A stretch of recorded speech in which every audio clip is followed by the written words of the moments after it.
Assalamualaikum warahmatullahi wabarakatuh. Bertemu lagi kita alhamdulillah kita bertemu lagi dalam pembelajaran online, yaitu dalam masa pandemi COVID-19, mana di daerah kita masih dilakukan PPKM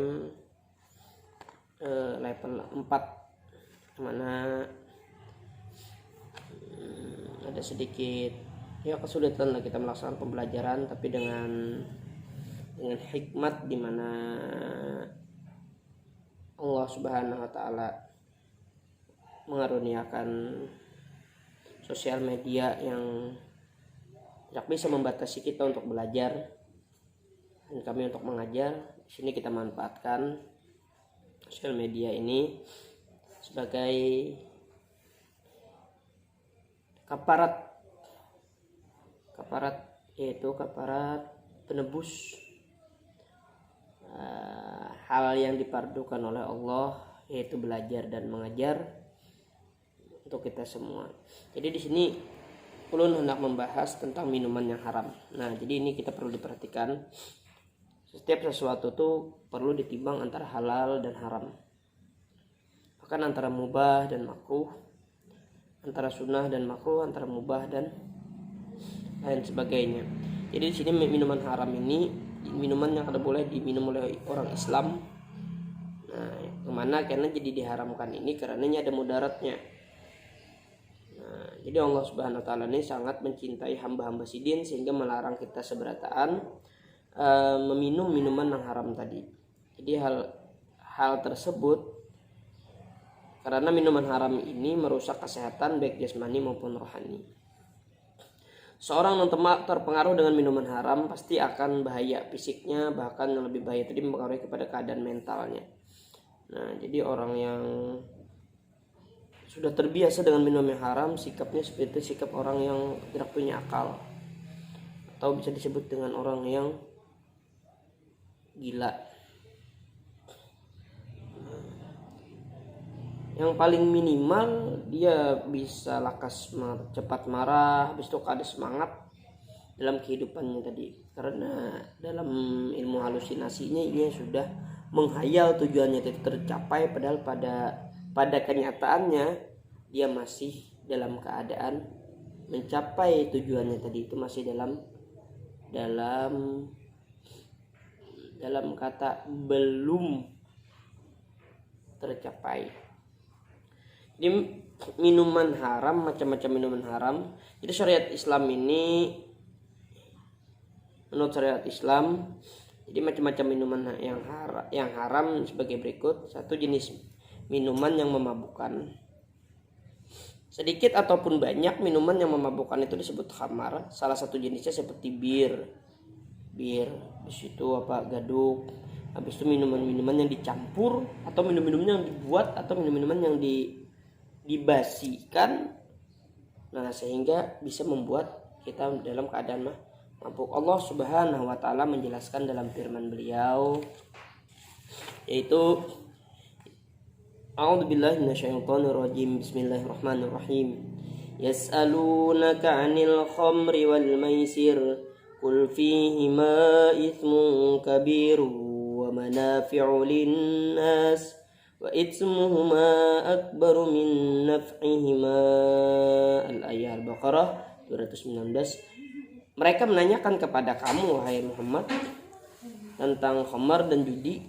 Jadi katakanlah, pada keduanya terdapat dosa besar dan bermanfaat bagi manusia, tetapi dosa besar lebih besar daripada manfaatnya. Tetapi dosanya lebih besar dari manfaatnya. Kemudian selain minuman yang memabukkan, itu meminum darah manusia atau hewan, seperti minum darah kelelawar, ular dan sebagainya. Itu diharamkan oleh agama kita.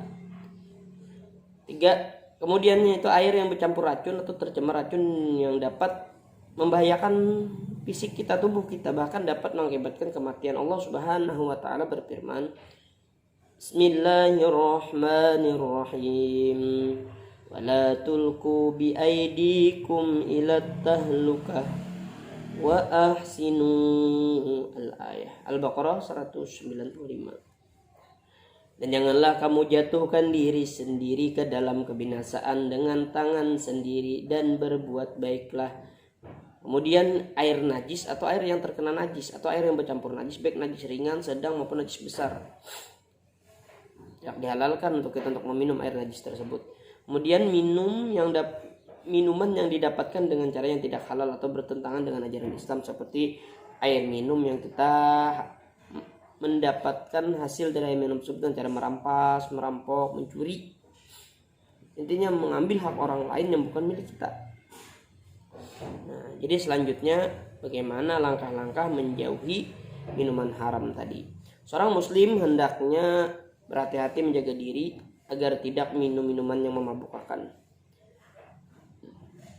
Pada zaman Rasulullah itu disebut khamar, tapi kalau di zaman semakin maju, zaman akhir di akhir zaman, sebutannya macam-macam, ada yang gaduk, ada yang ini, ada yang itu. Pokoknya yang intinya ya itu yang sesuatu yang memabukkan tadi.